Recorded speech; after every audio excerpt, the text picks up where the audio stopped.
Olá, bem-vindos a Lumos Language School, diretamente dos estúdios da Lumos em Salt Lake City. Eu sou Gilbert Gartner, CEO da Lumos.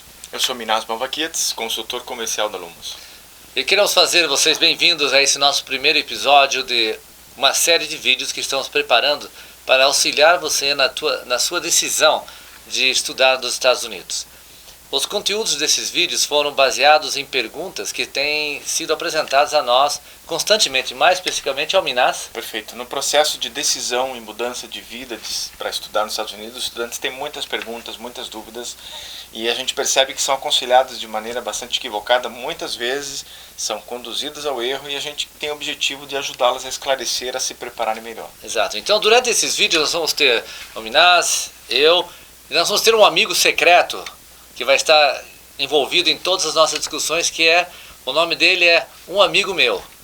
Porque essa é uma coisa que todo mundo veio falar para nós, né? Não, mas eu tenho um amigo que me falou isso. Um amigo meu me ensinou que era melhor, mas esse é mais fácil, então dá até arrepio quando começa a me falar. Então, para evitar esses maus conselhos que esse grande amigo, que até hoje a gente não conseguiu falar, porque quando a coisa dá errada, acaba sobrando para a gente, e a gente que escuta as mágoas aqui. E o amigo que deu a dica desaparece. Então, o objetivo desses vídeos é darem a vocês algumas orientações corretas sobre isso. Para que vocês possam ter acesso aos próximos vídeos, nós vamos tentar lançar 1 ou 2 por semana, vocês devem subscrever o nosso canal, e assim vocês vão ser notificados dos novos vídeos. Hoje nós vamos falar sobre os tipos de vistos que são disponíveis e quais que são aconselhados. Mais para frente vamos cobrir outros assuntos como se preparar para a entrevista no consulado, como escolher uma escola de inglês nos Estados Unidos. Muito bom. Como obter um visto de estudante, uma pergunta muito frequente. Então, vários outros tópicos que surgem e que nós temos uma lista das mais frequentes perguntas que os alunos têm. E com isso vocês podem rodar esse vídeo várias vezes para vocês entenderem bem. Mas, se no final ainda tem perguntas, Minas está sempre à disposição de vocês para responder qualquer pergunta.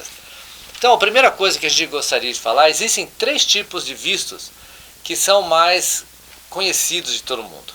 Então, o visto de estudante, o visto de turista e também o visto au pair. E a gente vai falar rapidamente sobre cada um deles, as vantagens e desvantagens. O mais comum, Minas, é o visto de turista, né? Sem dúvida, é o primeiro visto que todo mundo pensa, né? E a maioria das pessoas querem apenas visitar, fazer turismo realmente, e é o processo mais rápido que existe também para a obtenção do visto. Agora, por que eles dizem que é visto de turismo? Bom, a gente precisa ser literal na interpretação.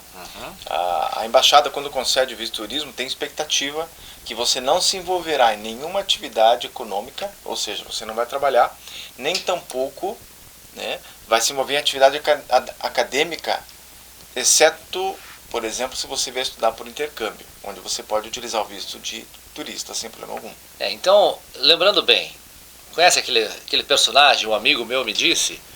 Cuidado, o visto de turista, ele não lhe dá permissão para você estudar por um período longo. Ele tem a limitação de 16 horas por semana em cursos que não vão levar você a um certificado, a um título. Então, se você vem para cá e encontrou uma escolinha de fazer sushi em Nova York, não tem problema, né? Pode fazer, faz nas férias lá. Nas férias, um curso de pintura em Miami, não teria problema. Pode fazer. Mas se você vem estudar um programa acadêmico de inglês nos Estados Unidos por mais de um mês, não é o visto de turista recomendado. Então, o visto de turista, ele é basicamente para que você possa vir aos Estados Unidos, visitar a Disney, visitar os parentes, visitar a família, visitar amigos e voltar para o Brasil, para o país de origem, após aquele período que você terminar as suas férias. Normalmente, Minas, o visto no passaporte, ele tem uma validade longa. Normalmente o consulado tem concedido 10 anos. 10 anos. De visto de turista. Essa validade do visto no teu passaporte não significa que você pode ficar nos Estados Unidos por 10 anos. Mas significa que no período de 10 anos você pode entrar e sair várias vezes. Para fazer turismo. Desde que você obedeça ou fique pelo período que foi determinado para você na tua entrada. Então, quando você entrar com o visto de turista nos Estados Unidos, o oficial de imigração vai perguntar para você o que você veio fazer. Depois ele vai perguntar quanto tempo você vai ficar. E baseado na decisão pessoal dele, ele vai pegar o seu passaporte, vai carimbar e vai escrever B1 ou B2 e vai dizer até quando que você pode ficar no país. Se você sair antes daquela data, não há problema nenhum. Se você sair depois daquela data, o sistema vai pegar e depois de uma data futura aquilo pode criar um problema. Pode, numa segunda vinda você pode ter a sua entrada negada, por ter não cumprindo a recomendação da imigração. Então o visto de turista ele é específico para isso. Agora, aquele famoso amigo meu disse para alguém que dá para trocar, ele entra nos Estados Unidos com o de turista e aqui ele troca para estudante. Perfeito, é possível sim. Possível, né? Sim, é previsível. Agora uma coisa importante, as coisas têm mudado constantemente nos Estados Unidos com respeito a regras, com respeito a leis. Para você ter uma ideia, antes de 2001, quando nós tivemos o ataque em Nova York, havia muitas escolas nos Estados Unidos. Inclusive os terroristas que vieram aos Estados Unidos vieram com visto de estudante. Depois disso mudou a legislação e se criou uma regra muito dura para as escolas que emitem o visto de estudante. Então as regras também ficaram duras para quem veio com visto de turista e que quer mudar para estudante. Até o ano passado, em 2015, qual era a percentagem de aprovação para quem pedia para trocar de turista para estudante? O sucesso no processo de mudança de status era de pelo menos 90%. 90% dos alunos que aplicavam para mudar o status de turista para estudante tinham sucesso. Nesse momento a taxa de sucesso é menos de 30%. E nesse sentido aí que vem a questão do amigo. O meu amigo que veio ano passado, eu tenho um amigo que foi, que deu certo, vários amigos foram e conseguiram, isso é passado. A imigração, ela muda constantemente, né, a política, a maneira de filtrar tudo isso e o conceito de quanto eles estão agora liberando diminuiu bastante. Então, mais uma vez, o visto de turista, ele é para você fazer turismo. Ele pode ser utilizado se você vem por um período muito curto para estudar inglês. Então, por um período curto você não vai se formar na escola, mas se você vem por um período de 1 mês até 3 meses, não haveria, mas pense bem, se você vem para os Estados Unidos e fica aqui 5 meses e 3 semanas, e sai, daí volta, mais 5 meses e 3 semanas, na terceira vinda a imigração já vai começar e eles podem te barrar na entrada. Sim, você vai ter que ter uma boa história para contar, Gilbert. Por quê? Porque quem que faz turismo por 6 meses ininterruptos? Você pode até achar alguém que faça. E aí na semana seguinte começou outras férias novamente de... Voltou no Brasil, ficou um mesinho lá. Foi buscar dinheiro, né? Voltou, Foi buscar dinheiro no Brasil, voltou para cá gastar mais 6 meses. Isso não é comum nem mesmo entre pessoas que têm muito dinheiro. Não. Né? Então, que nem você falou outro dia pra gente, que a senhora veio pra cá, a filha ganhou nenê, ela ficou 6 meses aqui cuidando da filha. Aí é justificável ela ficar. Mas fora disso é meio complicado. Então não pensem em vir para os Estados Unidos estudar com o visto de turista. Rapidamente, o próximo visto, au pair. O au pair é um visto um pouco preocupante. Ele é um visto até certo ponto meio obscuro, porque o objetivo desse visto é que você venha aos Estados Unidos com um emprego, mas não um emprego a longo prazo. É um emprego para um prazo determinado. Então, como babá, camareira, atendente em hotel. E eles usam as pessoas estrangeiras porque falam outro idioma e principalmente pagam pouco. Então cuidado, porque a gente vê muita gente que faz a conversão. Para você ter uma ideia, o salário mínimo nos Estados Unidos por hora é $7,25 hoje, julho de 2016. $7,25. Quando você faz a conversão com o câmbio aí no teu país, parece um monte de dinheiro. Mas $7,25 é pouco aqui. Aqui nos Estados Unidos é pouco. É pouco. E você acaba trabalhando para esses lugares poucas horas que são difíceis de trabalhar, ou em outros lugares trabalha como escravo. Não tem tempo nem de Em passear. muitas vezes em trabalhos que não são correlatos à atividade que foi prometida. É. Você vem com uma babá, acaba sendo empregada doméstica, por exemplo. Né? Então isso é muito comum, existem reportagens, procurem portais aí, especialmente em Londres está acontecendo muito isso, na Grã-Bretanha, por não ter regulamentação esse trabalho de au pair. Muitos brasileiros têm recorrido à embaixada para conseguir se livrar do contrato. Eu vi uma história que a menina veio para cá com babá e a primeira coisa que a patroa fez, ela segurou o passaporte. Então você me dá o passaporte para que você não perca e tudo mais, e guardou. E a menina trabalhava de sol a chuva, de manhã até a noite, e só iam pagar quando terminasse o contrato. E eventualmente a pessoa tem expectativa de ter contato com a cultura, aprender o idioma, que eu vou estar numa escola americana, a pessoa trabalha até 7 horas da noite e vai para onde depois? Aqui tudo fecha cedo, não tem aula à noite, nem de inglês, não tem aulas de high school, de nada. Então a pessoa fica realmente exclusiva para o trabalho. Mas tem aquele amigo meu que deu certo, né? Sem dúvida. Sempre tem aquela história. Então cuidado, o visto de au pair, ele também tem um objetivo muito específico. Existe, se você olhar a legislação do visto au pair, que é o J, ele permitiria você vir para cá trabalhar e estudar. Agora, se você vai estudar high school, a high school começa às 9 da manhã e vai às 3 da tarde. E se você, quando é que você vai ser babysitter? Quando é que você vai ser a babá? Quando é que você vai ser... Então não é fácil. Não é fácil. O terceiro visto que a gente gostaria de falar para vocês é o visto F1, que é o visto de estudante. Esse talvez é o visto que, de todos os três, dá mais direitos a quem venha, né? Que há uma proteção melhor para eles. Porém, ele tem um objetivo principal. Ele é dado às pessoas que vêm para cá para estudarem. Então, no próximo vídeo, a gente vai falar sobre como escolher a escola, porque é importante. Não é qualquer escola que pode dar o visto. Sem dúvida. Né? Lembra quando eu falei que mudou a legislação nos Estados Unidos? Em 2011, foi determinado que somente escolas certificadas pelo governo americano e acreditadas pelo Departamento de Educação dos Estados Unidos poderiam emitir a documentação para o visto F1. Com isto, em 2011, 60% das escolas de inglês nos Estados Unidos fecharam, porque não conseguiram se enquadrar. Coincidentemente, as companhias de intercâmbio no exterior, e no Brasil eu vi aquilo, focaram em outros países, como Canadá, Austrália, Irlanda, África do Sul, Malta.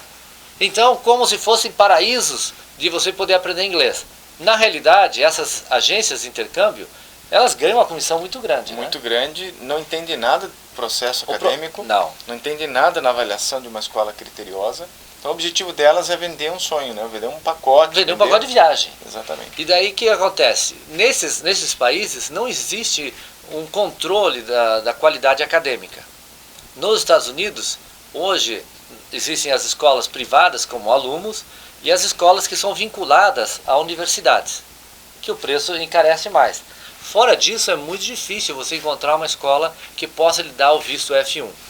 Então, o visto F1, que é o visto de estudante, ele é retirado rapidamente. O consulado tem 10 dias do início do processo até o final. Então, em 10 dias eles têm que te dar uma resposta.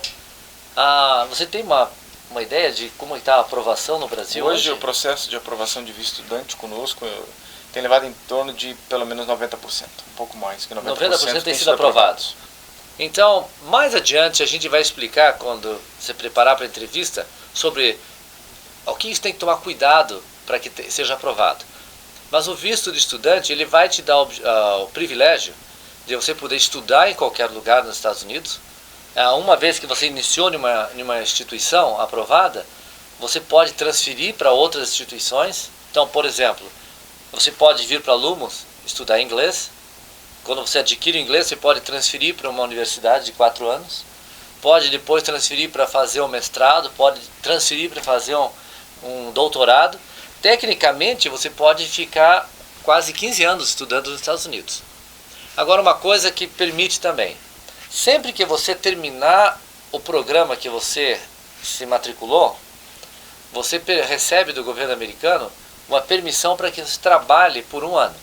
com exceção no programa de inglês, mas vamos supor que você entra para receber uma certificação de 2 anos na universidade. Terminou os 2 anos, você pode aplicar para uma permissão de trabalho, trabalhar por 1 ano, legalmente, como se fosse um americano, e quando terminar o período de 1 ano, ou você volta para o seu país, ou você volta para a escola. Ou você pode receber um convite, ser patrocinado pela empresa e adquirir um visto permanente de trabalho. Esse é o sonho, né? E esse é possível. É possível, mas eles não têm. Um amigo meu não conseguiu. Não conseguiu porque ele faz tudo errado. Faz tudo errado. O amigo meu é complicado. Então, o visto de estudante, ele tem esse privilégio. Agora, também tem algumas responsabilidades. Quando você recebe o visto F1, você se compromete com o governo americano que, primeiro, você tem os fundos para se manter nos Estados Unidos, pagar a escola e tudo mais. E tem a responsabilidade de quantas horas por semana de estudar? De 20 horas por semana estar na escola. Então, a escola vai ter o programa e você tem que assistir, no mínimo, 80% do programa. Se você cair de 80%, a escola é obrigada a terminar com o teu status de F1, notificar a imigração e você tem que retornar ao teu país. Já aconteceu isso aqui? Sem dúvida. Acontece. Infelizmente acontece. Então, e a história, vendemos um amigo meu me falou que podia faltar, depois só trazer o atestado. Cuidado. Vocês, se vêm com visto de estudante, tem que colocar na cabeça que vocês vão pagar pela escola e vocês têm que adquirir fluência no inglês. Então não adianta você querer, assim, não, eu vou para lá, vou fazer turismo, vou trabalhar, vou estudar. Não vai funcionar bem assim. Minas, você veio para cá com visto de estudante. Sem dúvida, F1. F1. Então ele usou um termo F1, é ele. O estudante recebe o F1. Mas você não veio sozinho, né, Minas? Não, veio com a esposa e 4 filhos. Ele veio com a esposa, 4 filhos. E que visto eles receberam? F2, que é acompanhante. Então o F2 é o dependente, o acompanhante do estudante principal. E com isso, o que eles podem fazer, o que eles quiserem aqui? Meus filhos, por exemplo, podem estudar regularmente em uma escola pública. E quando eu digo regularmente, não se assuste, porque o filho do turista, se for se matricular, também vai. Também vai. E aí que está o problema. A imigração enxerga como uma ilegalidade. Para quem veio como turista estudar. Exatamente. Mas o amigo não fala essas coisas. Não fala. Se acaso a imigração cruzar qualquer informação, claro que a gente não fala que isso é constante, que é uma fiscalização contínua, mas se a imigração enxergar essa questão, você não vai ter nenhuma condição de obter um visto de estudante no futuro. Então tome cuidado com isso. O visto de estudante, ele te dá vários privilégios, você tem várias responsabilidades e, consequentemente, a tua família vem e fica legal nos Estados Unidos. A única diferença do visto de estudante para uma pessoa que mora aqui, um cidadão, é que o estudante não pode trabalhar em qualquer lugar, né? E alguns ainda têm a noção de que é mais barato obter um visto de estudante aqui. Vai pagar mais caro ainda. Paga. Porque a taxa do governo é mais cara, você vai ter que pagar um despachante, normalmente, para fazer o processo para você aqui. Processo que vai levar de 6 a 8 meses para ser julgado. Você fica na expectativa de se vai aprovado ou não. E os índices de aprovação estão baixos agora, muitos estão desesperados, não sabem o que fazer, porque assim, teoricamente, deixei minha vida lá, e meu sonho era ficar aqui mais tempo, e agora o que eu faço? Volto para lá. Vendi tudo que eu tinha lá para vir estudar e veio com visto de turista. A história é muito parecida, né? É. E aí a pessoa acaba tendo esse tipo de transtorno, justamente porque não consegue o visto. E aí, o mesmo comprovante bancário que tem que mostrar lá, é o mesmo que tem que mostrar aqui. Aqui vai pagar mais caro. Né? Quer dizer, você vem com desconforto para cá como turista, querendo estudar no futuro, não sabendo se vai aprovado. Então, assim, não tem nenhum motivo que me faça entender que existe uma vantagem. Uma vantagem em você entrar com um processo de mudança de status dentro dos Estados Unidos hoje. Então, não percam daqui 2 semanas o nosso segmento de como se portar na entrevista. Porque ali a gente vai explicar para você exatamente como é fácil fazer entrevista aí no Brasil e que não é um bicho de 7 cabeças vir com visto de estudante. Então, só para a gente recapitular. Visto B1, B2, turista. Para passear, ótimo. Para fazer intercâmbio de 1 mês, maravilha. Não há problema nenhum. Visto J é au pair. Cuidado. Tenha certeza que você entende todos os detalhes, que você tenha como sair desse contrato caso não seja como você esperava. E o F1, F2, estudante e dependente de estudante, que é o mais recomendado se você vem para cá para estudar. Bem, pessoal, por hoje era isto. Espero que vocês tenham gostado. Não esqueçam de subscrever o nosso canal para que vocês possam receber notificação dos próximos vídeos. Na semana que vem nós vamos ensinar o que você precisa fazer para escolher uma boa escola de inglês nos Estados Unidos. Isso é importante. Então, muito obrigado pela audiência e a gente se vê na semana que vem. Até mais. Tchau, tchau.